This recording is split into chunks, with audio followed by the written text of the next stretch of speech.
तो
तुमने श्वेत के ऑनलाइन नहीं पढ़ा क्या?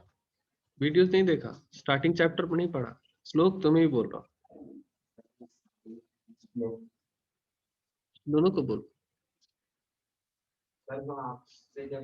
एक बात समझ लो, ये तो तुम लोग बहाना बना रहे हो ना कि ऑनलाइन था इसलिए ये वो।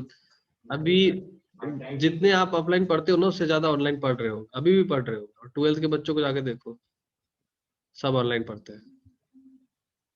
अब तो लोग स्विच कर रहे हैं, वहां ज्यादा कंफर्टेबल लग रहा है ना। हाँ तो मैं तो तब से पढ़ा रहा था ना, तो तुमने कोई क्वेश्चन नहीं पूछा, आप पूछो। फर्स्ट से वाले में क्या इशू है, दैट यू शुड आस्क। ठीक है, अभी आ रहे हो तभी रेगुलरली पढ़ो। ठीक है, पीछे वाले वीडियोस देखो, टॉपिक वाइज बुक से स्टार्ट करो। और पहले, अरे पीडीएफ है ना, नेट बंद कर दो, वाईफाई बंद कर दो, है ना। देखो ये एक मात्र चांस है तुम्हारे पास, मैं और कुछ नहीं बोल रहा। मुझे क्या फर्क पड़ेगा, पढ़ो कि नहीं पढ़ोगे, मेरा तो कुछ नहीं जाने में आ रहा। हाँ, इसलिए ही मैं बता रहा हूँ, इसलिए मैं इनकरेज कर रहा हूँ। नहीं ऐसे ये मिथ पाल रहे हो तुम लोग, दैट इज डिफरेंट, वो अलग चीज है। लेकिन तुम यूट्यूब पे पढ़ते हो कि नहीं? तो गलत करते हो। पूछो, अभी 90% बच्चे यूट्यूब पे पढ़ते हैं। मेरे कजन है दो, वो 12th में है। तो मैं अनफॉर्चुनेट समझता था, समझने लगा अपने आप को जब मैंने देखा कि यूट्यूब पे इतने अच्छे अच्छे ट्यूटोरियल है। हमारे टाइम में फिजिक्स केमिस्ट्री के कुछ होते ही नहीं थे। हाँ, तो वो ऐसा नहीं है, वो प्रैक्टिस कीजिए, अच्छी बात है ऑनलाइन स्टडी के लिए। बनते थे।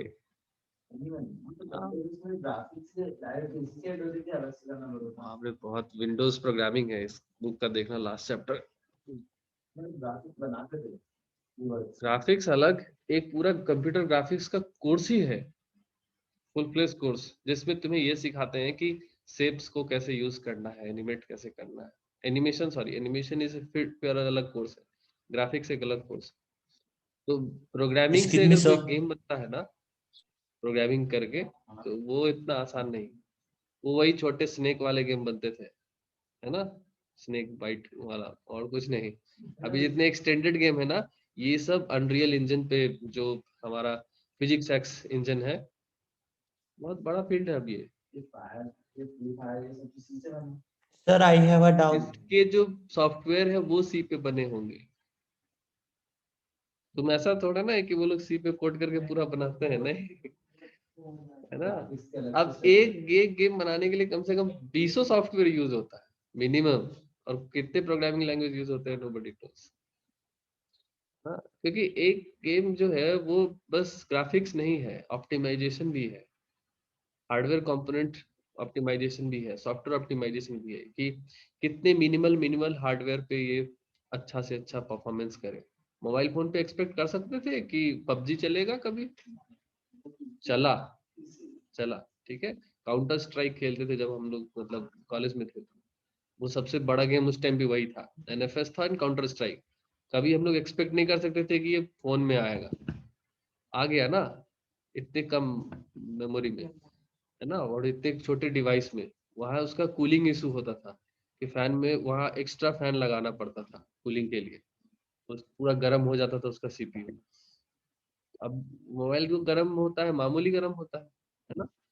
तो ये सब ऑप्टिमाइजेशन है, ये बस गेम डेवलपमेंट इज नॉट कि आप कैसे खेलोगे, गेम प्लानिंग ये भी गेम डेवलपमेंट का पार्ट है।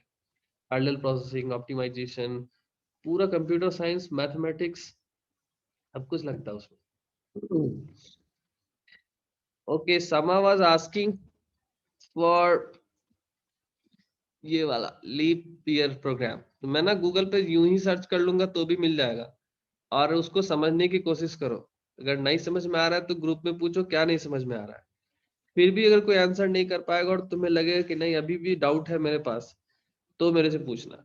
मैं ये इसलिए बोल रहा हूँ क्योंकि मैं चाहता हूँ कि आप लोग अपने आप में कम्युनिटी प्रैक्टिस डेवलप करो, कि जब कोई प्रॉब्लम होता है, प्रोग्रामर के लिए ये सीखना बहुत जरूरी है कि जब प्रॉब्लम होगा तो उसका कोई तुरंत सॉल्व करने वाला मिलेगा नहीं आपको, है ना। तो you have to ask question in community. तो ऐसा करके प्रैक्टिस कीजिए। मैं पहले दिन से बोल रहा हूँ कि मुझे पीएम करने से पहले आप ग्रुप में क्वेश्चन डालो।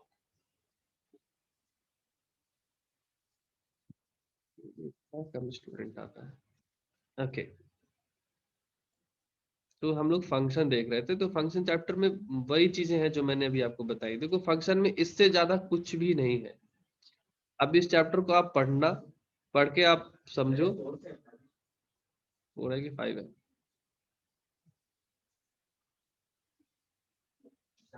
5th है, तो हो गया, लूप था, लूप, लूप पढ़ लिया हमने, वाइल फॉर सब पढ़ लिया हमने। देखो, पासिंग वैल्यूज बिटवीन फंक्शन, ये हम लोग देख रहे थे। और देखो, ये तो मैंने बहुत एक्सटेंडेड वे में बताया था कि फैक्टोरियल निकालना है, पावर कंप्यूट करना है ना, बताया था ना। मैं निकालता हूँ उस प्रोग्राम। हाँ,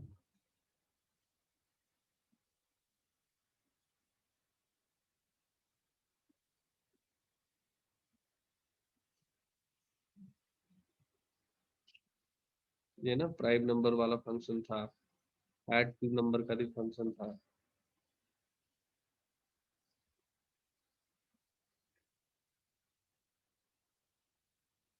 ये स्विच का एग्जांपल है। इस सिंबल में मैंने पढ़ाया क्या, इंटीजर रेंज, ये सारे प्रोग्राम्स कौन थे? कोई सा भी प्रोग्राम बोलो, छोटा सा प्रोग्राम, मैं देखता हूँ। देखो, लेटेस्ट टेक एन एग्जांपल, एक सिंपल एग्जांपल लेते हैं। हमें क्या परफॉर्म करना है?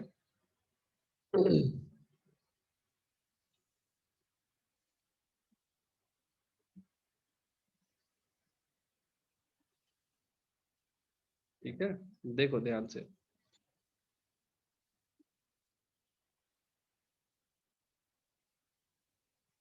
मुझे ये निकालना है। कोई भी फैक्टोरियल समझ में आया? फैक्टोरियल क्या होता है, 12th क्लास में पढ़ा है क्या?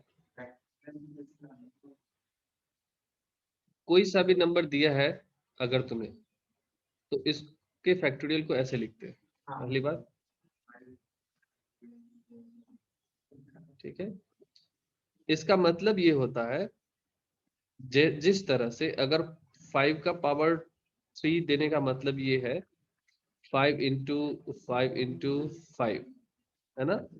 या फिर हम लोग लिखते हैं समेशन, साइन देते हैं ना, सपोज ऐसा कुछ लिखा है, ये सही फॉर्मेट नहीं है, तो इसको क्या बोलते हैं, 1 प्लस 2 प्लस, या ऐसा लिखते हैं summation n i equal to 1 to n, ठीक है।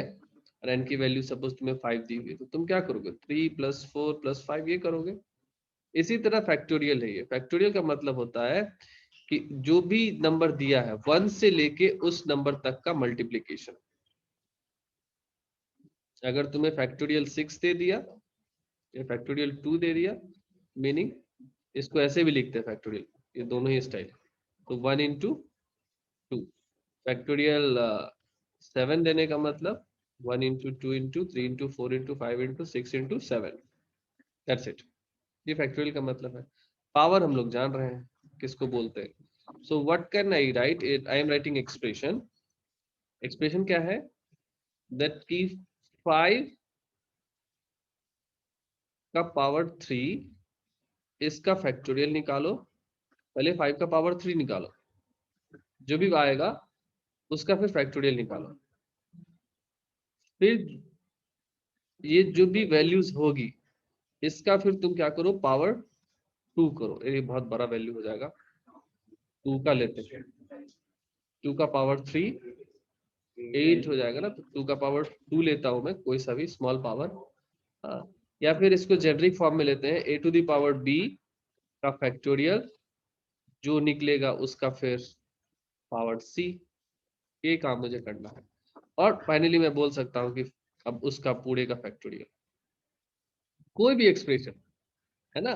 जैसे मैं बोलता हूँ a का पावर b प्लस b का पावर c, ये निकालो, ठीक है। तो सिंस प्लस निकालना तो बहुत आसान है ना, इसलिए कोई ऐसा थोड़ा सा ऑड ऑपरेटर मैंने लिया। या फिर मैं इसके बदले ये एक एक्सप्रेशन हो सकता है, ये कोई दूसरा एक्सप्रेशन हो सकता है, कोई तीसरा एक्सप्रेशन हो सकता है, a to the power b modulo b to the power c, ये निकालो, ठीक है। तो इस ये सब टाइप के प्रोग्राम जो है ये आपको फंक्शन का सही यूज बताएगा। जैसे देखो, a to the power b modulo b to the power c, ये मुझे निकालना है।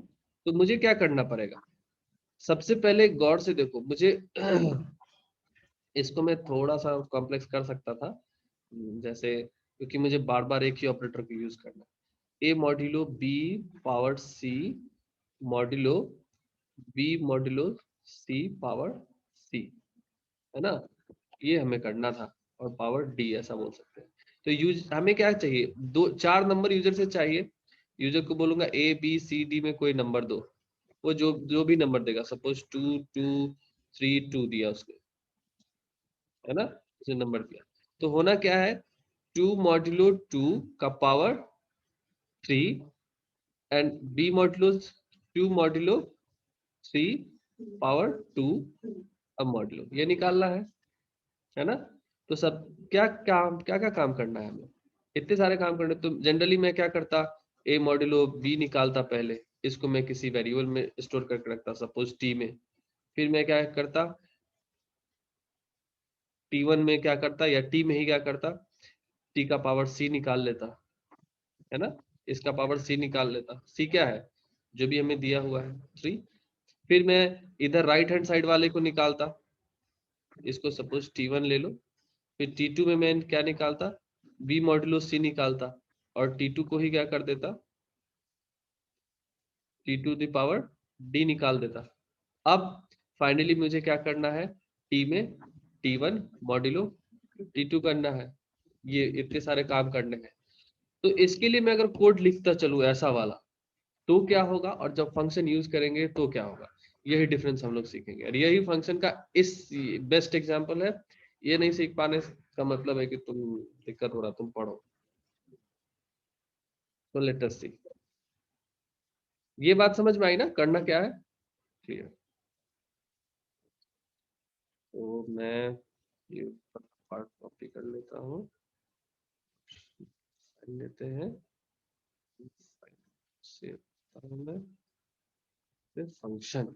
तो एक एक्सप्रेशन मॉड्यूलो डॉट सी, ठीक है। इतना पार्ट तो हर प्रोग्राम में लिखना ही है। अभी मुझे क्या करना है, ध्यान से देखो, मुझे 4 वेरिएबल यूजर से मांगने होंगे, है ना। चलो क्या कर रहा है,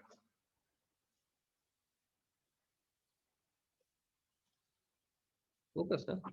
तो int A B C D, ये 4 नंबर मुझे यूजर से मांगने हैं। यूजर से मांगने हैं तो मुझे उसको प्रिंट के लिए बोलना पड़ेगा कि भाई ऐसा है, ये नंबर मुझे तुम दो।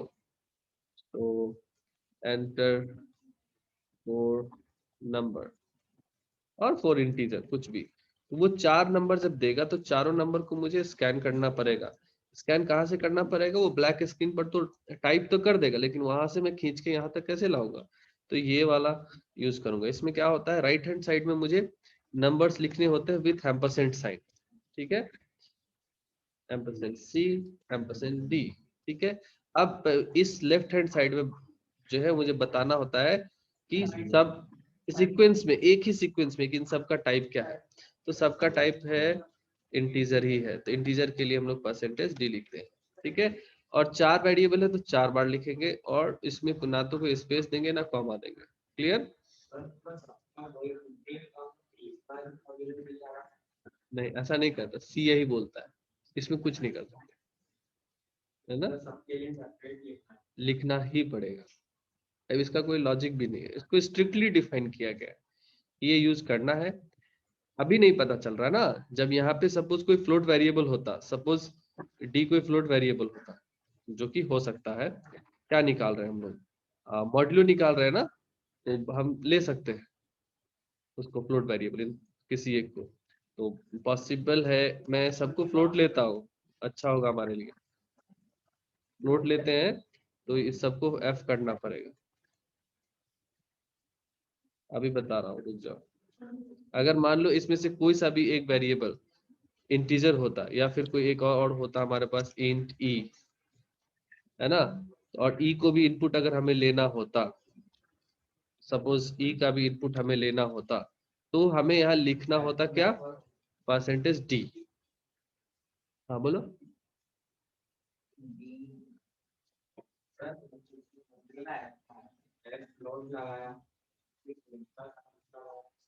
कहाँ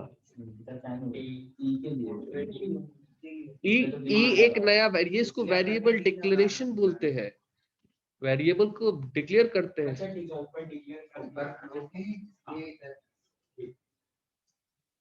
आप पढ़िए, ग्रुप में डिस्कस कीजिए अपने साथ में। ये आपको ये क्लियर नहीं है कि स्टार्टिंग प्रोग्राम कैसे लिखते हैं। तो अभी मैं इसको हटा देता हूँ क्योंकि मेरे रिक्वायरमेंट नहीं है। देखो इतने ज्यादा अब वो टाइम नहीं है कि मैं इतना डेप्थ में पढ़ा पाऊँ, तो मैं इसलिए आपको वार्न कर रहा हूँ कि विद इन ए वीक आप ये सब क्लियर करो, क्योंकि मैं एरे में जब घुसूंगा तो फिर मैं पीछे मुड़ के नहीं आने वाला, ठीक है। वो अपने आप में बहुत कॉम्प्लेक्स कॉन्सेप्ट है। अगर मैं एरे में कमजोर कर दिया आपको, एरे पॉइंटर में, एरे पॉइंटर फंक्शन अगर आपका वीक हो गया तो डाटा स्ट्रक्चर गायब हो जाएगा। इसलिए मैं वहां जब आऊंगा एरे पे तो फिर मैं पीछे नहीं आने वाला, कभी भी नहीं। ये सब चीजें मैं नहीं बताऊंगा। तो आपको कैसे करना है, मेरा कितना टाइम लेना है आप लोग, लेकिन इन चीजों को क्लियर करो, ठीक है। कोई सुनिए, अभी मैं क्या कर रहा था, ये काम मुझे करना था। अभी एक दिक्कत वाली बात क्या है ना, कि ये सारा काम अभी मुझे करना पड़ेगा, ऐसे करके डिवाइड करना पड़ेगा स्टेप बाय स्टेप।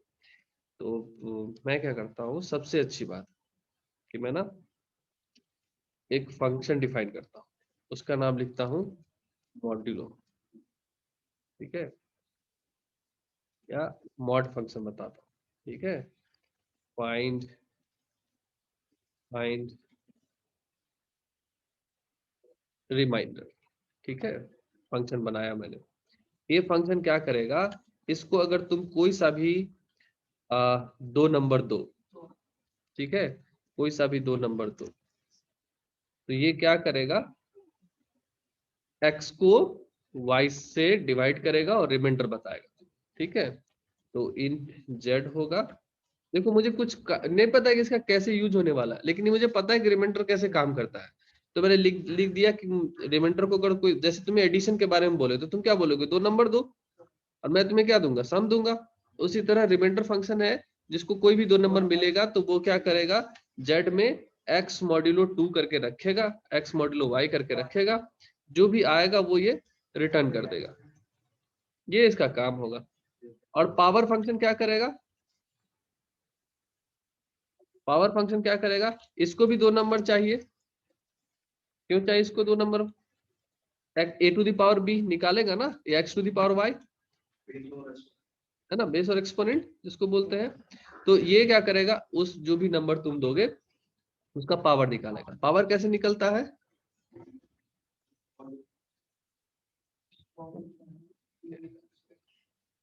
पावर कैसे निकलता है,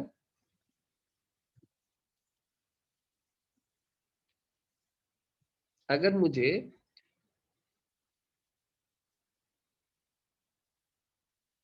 5 का पावर 3 चाहिए तो मैं क्या करूंगा, 5 को 3 टाइम्स मल्टीप्लाई करूंगा।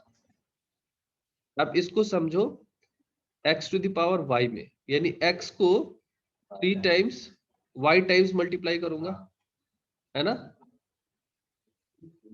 y टाइम्स 3 टाइम्स नहीं, y टाइम्स मल्टीप्लाई करूंगा। इसका मतलब ये हुआ कि मुझे फॉर लूप चलाना है कितने टाइम्स, y टाइम्स, है ना। अगर मुझे x to the power y निकालना है और xy मुझे दिया हुआ है, तो मैं क्या करूंगा, i को कहां से स्टार्ट कर सकता हूँ, 1 से स्टार्ट कर सकते हैं, है ना। I will go till y i equal to i plus 1।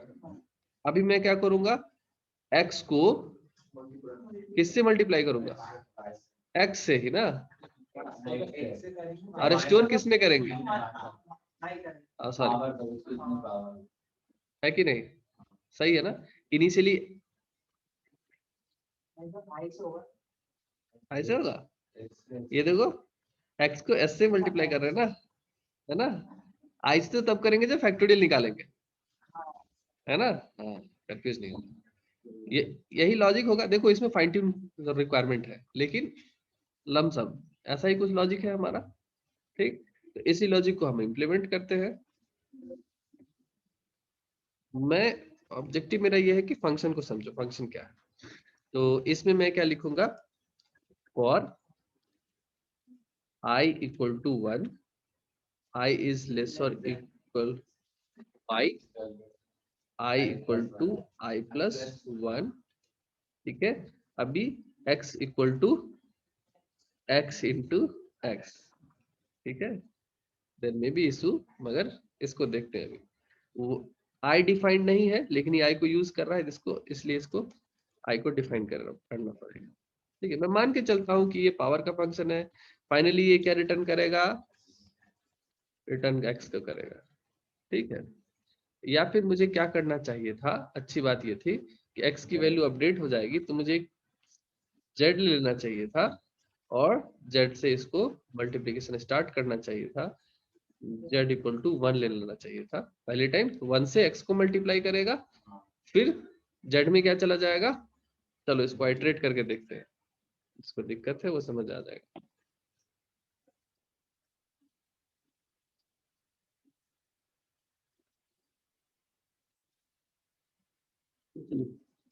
Suppose 5 to the power 3 मुझे निकालना है, तो x इक्वल टू क्या है, 5 है, y इक्वल टू 3 है ना। तो मैं क्या करूंगा, फॉर लूप जब चलाऊंगा तो सबसे पहले x को 5 को किससे मल्टीप्लाई करूंगा, मैंने एज्यूम कर लिया कि z की वैल्यू क्या है, 1 है, ठीक। तो मैं क्या करूंगा, पहले 1 में 5 से मल्टीप्लाई करूंगा, क्या आएगा, 5, ठीक है। तो z की वैल्यू अपडेट हो जाएगी। मैंने क्या पूछा, z equal to Z into X, अभी z की वैल्यू क्या थी, 1 थी, अभी क्या हो जाएगी, 5 हो जाएगी। फिर अगली बार फिर से होगा z equal to Z into X, यानी z क्या है, 5 है, x की वैल्यू क्या है, 5 है, तो ये क्या हो जाएगा, 25। फिर से z equal to Z into X, 25 into एक्स, 5, यानी 125, है ना। तो एक वेरिएबल ऐसा लेना है जिसमें मल्टीप्लीकेशन का रिजल्ट रहेगा, और उस रिजल्ट को हर बार x से मल्टीप्लाई करते चलना है, इसलिए मैंने एक सेपरेट z को लिया।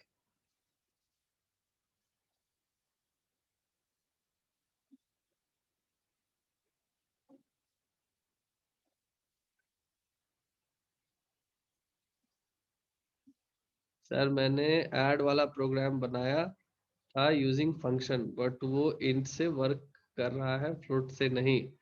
अरिहंत क्यों नहीं काम करेगा? प्रोग्राम भेजना ग्रुप में, मैं देखूंगा। ठीक, अभी ये रिटर्न क्या करेगा? जेड करेगा रिटर्न वापस से, क्योंकि जेड में क्या रहेगा? पावर। जेड किस टाइप का है? इंटीजर टाइप का है, तो यहाँ इंटीजर लिखेंगे।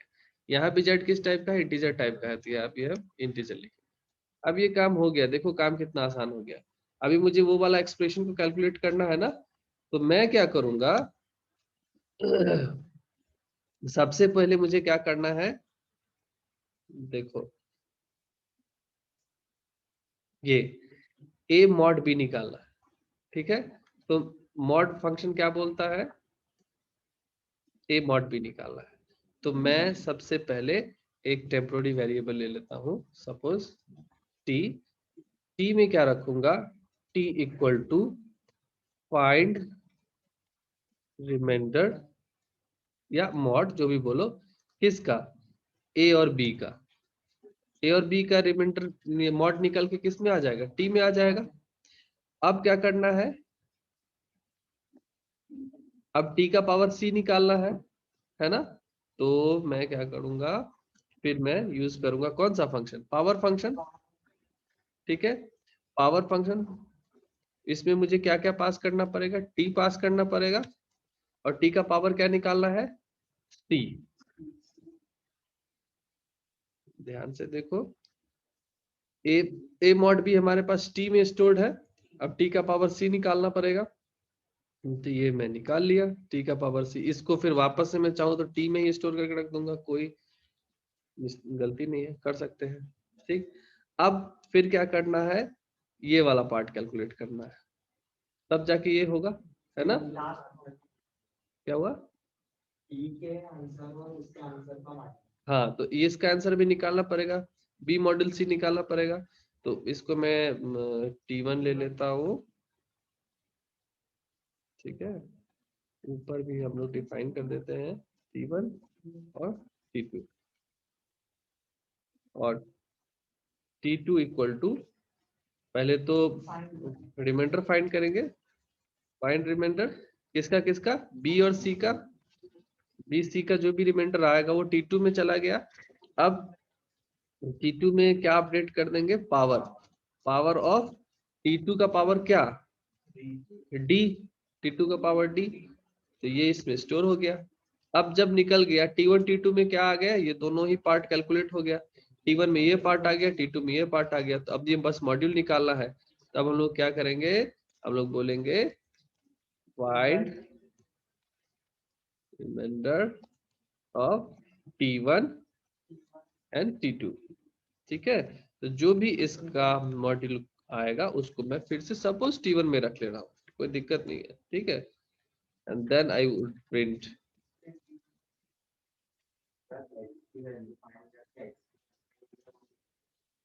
एक minute, slash n result equal to percentage f, और हमारा आ गया T1। हाँ, आप पूछो क्या? पुरानी वैल्यू खत्म, नई वैल्यू आ गई, है ना? पुरानी x की वैल्यू ओवरराइट कर देता है, पुरानी वैल्यू खत्म, नई वैल्यू आ गई, पुरानी वैल्यू इरेज हो जाएगी। ठीक है, इस प्रोग्राम को मैं रन करके देखता हूँ और छोटा छोटा नंबर देता हूँ। 2 2 1 2, छोटे नंबर में भी बहुत टाइम लगा लेगा। ठीक है, there is some bug that is different, लेकिन प्रोग्राम हमारा एग्जीक्यूट हो रहा है। अभी बग को देखेंगे। बग किसके कारण होगा पता है? ये फ्लोट ले रहे हैं, एक्सचेंज हो रहा है, कभी जीरो आ गया होगा, कभी जीरो आ गया होगा, और जीरो से फिर हम पावर निकाल रहे हैं तो वो उसको जीरो कर देगा, तो इसके कारण प्रॉब्लम आई होगी। क्योंकि ये स्टैंडर्ड एक्सप्रेशन नहीं है, मैंने अभी मैनिपुलेट करके आपको समझाने के लिए बताया। ठीक, ऑब्जेक्टिव ये था कि कैसे फंक्शन कॉल होता है। एक फंक्शन है, इस फंक्शन के बारे में अगर मुझे पता है ये फंक्शन कैसे काम करता है, तो मैं इसको कौन इसको यूज करेगा उससे पहले ही इसको डिफाइन कर सकता हूं, है ना। इसको क्या क्या चाहिए ये बस मुझे बताना पड़ेगा ना, और बस इसको कॉल किया। ये दो ही पार्ट है। पहले जो कोड सारा हम लोग मेन के अंदर लिखते थे, अब ऐसा नहीं करते। अब कोड को हम लोग अलग अलग ब्लॉक में लिखेंगे। आगे सारी प्रोग्रामिंग ऐसे ही होगा। फंक्शन में कुछ नया नहीं है, बस कोड को रीअरेंज किया गया है। रीअरेंज करने के लिए अलग अलग ब्लॉक्स में रखते हैं हम लोग। मॉड्यूलर प्रोग्रामिंग इसलिए इसको बोलते हैं, आप लोग पढ़ोगे। ऑनलाइन जो है उनको कोई बताओ प्रॉब्लम है? माइक अनम्यूट करके बोलो। सर पावर के लिए पाव एक्स भी कर सकते हैं ना, तो फॉर लूप क्यों लगाया, जरूरी है क्या? नहीं, कोई जरूरी नहीं है कृतिका। हम लोग पाव एक्स वाई से भी बना सकते हैं, लेकिन रिमाइंडर फाइंड करने के लिए कोई फंक्शन तो नहीं है ना। मैं ये बता रहा था कि देखो, जो चीजें पहले से डिफाइंड है, ऐसा नहीं कि उसको मैं बाद में डिफाइन नहीं कर सकता। उसको हम बाद में भी डिफाइन कर सकते हैं, अपने तरीके से भी डिफाइन कर सकते हैं। तो you can use that also, लेकिन बिना उसके भी हम लोग कर सकते हैं। आपके मन पे डिपेंड करता है, ठीक है। और कोई क्वेश्चन? आर्यन, काम करेगा आपका फंक्शन? कोड भेजना मुझे, मैं देखूंगा। भेज दिया ना, ठीक है। मैं देखूंगा। क्या है बिल्कुल, क्या दिक्कत है इसमें?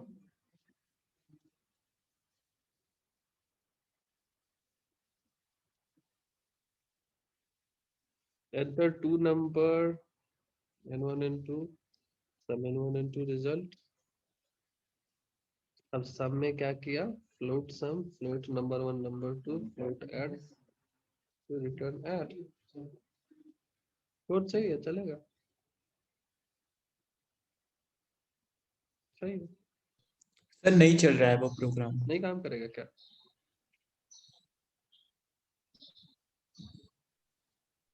सर नहीं चल रहा प्रोग्राम।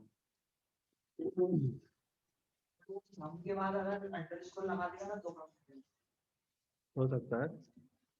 वो सम से ही किया। फ्लोट सम यूजिंग फंक्शन। देखो, ये प्रोग्राम को भी हम लोग देख सकते हैं फंक्शन के थ्रू। तो इसमें क्या बोला इसने? इतने सारे प्रोग्राम्स मैं लिख रहा हूँ, फिर भी तुम लोगों को दिक्कत है। नहीं, उसका कोड नहीं लूंगा। उसका कोड लेने से ना फिर ये समझेंगे नहीं ना, जो जिनको नहीं आता है। उनको लगेगा कॉपी पेस्ट हो रहा है, फिर डाउट रह जाएगा। तो मुझे क्या करना है? दो नंबर डिफाइन करने, फ्लोट n1 एंड n2, दो फ्लोटिंग नंबर डिफाइन किए। फिर मुझे प्रिंट एफ करना है स्लैश एन, एंटर वैल्यूज, ठीक है। फिर मुझे स्कैन करना है, स्कैन एफ, ध्यान दो, कहाँ ध्यान है तुम्हारा? ठीक है, यहाँ परसेंटेज एफ और परसेंटेज एफ देना होगा, क्योंकि दोनों ही क्या है, फ्लोटिंग टाइप का वेरिएबल है। सो n1 कॉमा n2, ये ठीक है यहाँ तक। अभी मुझे क्या करना है? एक किसी n किस में रख रहा है वो, n वेरिएबल में रख मैं कोई s वेरिएबल ले रहा, s में मैं लिख रहा है, ठीक है, रिजल्ट ही ले लेता हूँ। रिजल्ट इक्वल टू सम, दोनों ही वेरिएबल को ये यहाँ से भेज दे रहा है सम को, कि ठीक है तुम मुझे सम करके दो, और फिर ये प्रिंट कर रहा होगा। देखो कितना आसान है प्रोग्राम लिखना। Print so result, slash n ले लेता हूं मैं ऑर्गेनाइजेशन के लिए, equal to modulo F and यहाँ पे रिजल्ट, ठीक है। अभी मुझे रिजल्ट नाम का वेरिएबल भी क्रिएट करना पड़ेगा। रिजल्ट ये हो गया। तो ये बहुत इजी ऑर्गेनाइजेशन, वेरिएबल डिक्लेयर किया, इनपुट लिया यूजर से, और फंक्शन को कॉल कर दिया। फंक्शन काम कैसे करेगा, ये बात का सरदर्द है। तो ये सम होगा, इसको दो नंबर चाहिए, तो वो कोई इंट एक्स और इंट वाई लेगा। सॉरी, इंट नहीं, फ्लोट होगा। n1 n2 फ्लोट है ना, फ्लोट x और फ्लोट y लेगा।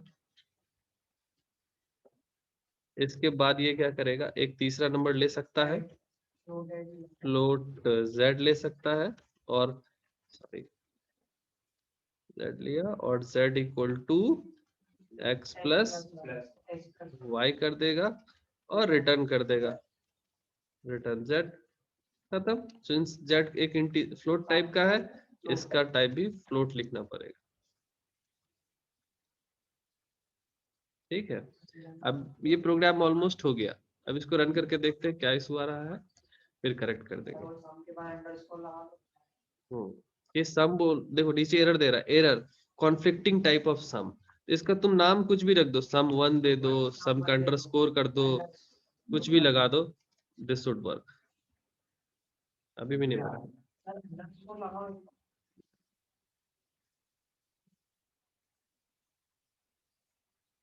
conflicting type of sum 1, let me see, मैं नाम ही बदल दे रहा हूँ। सम के साथ कुछ होगा जिसके प्रीडिफाइंड फंक्शंस होंगे। conflicting type add, type, let me see.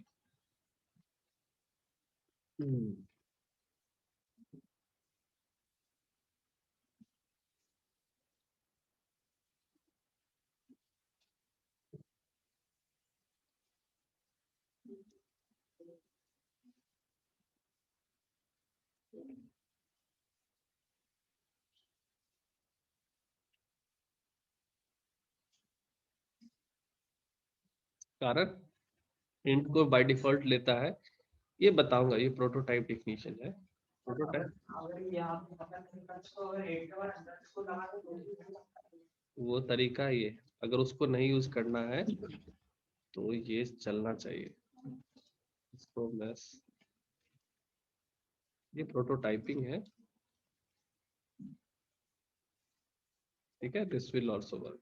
होता क्या है प्रोग्राम में आपके, देखो जनरली क्या होता है, मैं ये रख दिया, जब कंपाइलर इसको एग्जीक्यूट करेगा, तुम बोल रहे थे सम अंडरस्कोर कर दो, चलो वो भी चेक कर लेते हैं। ऐसा नहीं है, वो जो नॉर्मल केस में जब इंटीजर का केस था ना, उसके लिए प्रॉब्लम वही होगी। ये इसका प्रॉब्लम, प्रोटोटाइपिंग का प्रॉब्लम। प्रोटोटाइपिंग में क्या होता है कि देखो, ये मेन यहाँ से प्रोग्राम स्टार्ट होता है, पूरे प्रोग्राम में मेन कहीं भी रहे, ऑटोमेटिकली सबसे पहले मेन को ढूंढता है, वहां से काम स्टार्ट करता है। तो ये इस पॉइंट पे आया तो काम हो गया, वेरिएबल डिक्लेयर किया, ये पॉइंट पे डिस्प्ले किया, यहाँ भी हुआ। जब इस पॉइंट पे आया तो इसने अभी तक ऐड फंक्शन को देखा ही नहीं है। इंटीजर के लिए केस के लिए काम करता है, क्योंकि integer is a default case, ठीक है, लेकिन ऐसा जनरल होता नहीं। कोई भी फंक्शन को हमें, अब इस टाइम तक इसको कुछ पता नहीं कि ऐड क्या है, तो या तो तुम ऐड को इसके पहले डिफाइन कर दो, ऐड का डेफिनेशन मेन के पहले रख दो, तो ये काम कर जाएगा, एक ऑप्शन है। लेकिन ये हमेशा पॉसिबल नहीं है, क्यों? क्योंकि हम बहुत बड़े बड़े प्रोग्राम में बहुत फंक्शंस होते हैं, बहुत जगहों पे लिखे हुए होते हैं। तो सबसे अच्छा चीज क्या है कि इसका प्रोटोटाइप, प्रोटोटाइप क्या, बिल्डिंग बनाने से पहले उसका एक मॉडल प्रिपेयर करते हैं, है ना। तो इसका एक मॉडल, तो मॉडल में क्या क्या लिखना होता है, मॉडल में ये चीजें होती है, मतलब ये जो ये जो टाइटल पार्ट है ना, इस टाइटल पार्ट में बस वेरिएबल का नेम छोड़ के जितनी भी चीजें होती है वो सब यहाँ पे प्रोटोटाइप में लिखी होती है, सेमीकोलन से एंड होता है, ध्यान दो, ठीक। तो इसको अगर डिफाइन कर दिया तो मेन को पता है कि अच्छा ऐड नाम का कोई फंक्शन है जिसमें 2 फ्लोट पास हो रहा है ना। अब वो काम क्या करेगा वो कॉल की बात है, लेकिन यहाँ इसको पता है कि हाँ कोई ऐड नाम का आदमी है अपने पास, that's it. It is just like कि तुम अगर कोई वर्कशॉप चला रहे हो, कोई मतलब कोई कंपनी चल रही है, कुछ भी चल रहा है, तो तुम्हें कोई काम करना है तो तुम्हें पता है कि हाँ इस काम के लिए ये आदमी मेरे पास है, तुम्हारे पास एक लिस्ट है। तो जब बहुत सारे फंक्शन होंगे ना, तो यहाँ पे एक लिस्ट क्रिएट हो जाएगी, बहुत सारी 10-12 फंक्शन की ऐसी प्रोटोटाइप हो जाएगी, तो मेन को पता होगा कि ऐसा कुछ है।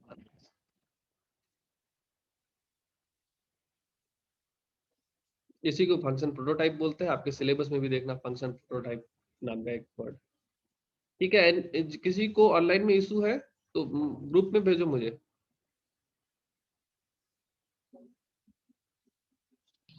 बस सर यही डाउट था सर, क्लियर। ऑफलाइन आने की कोशिश करो आप लोग, बेटर होगा। मेरा सजेशन है, मैं कोई कमांड नहीं कर रहा।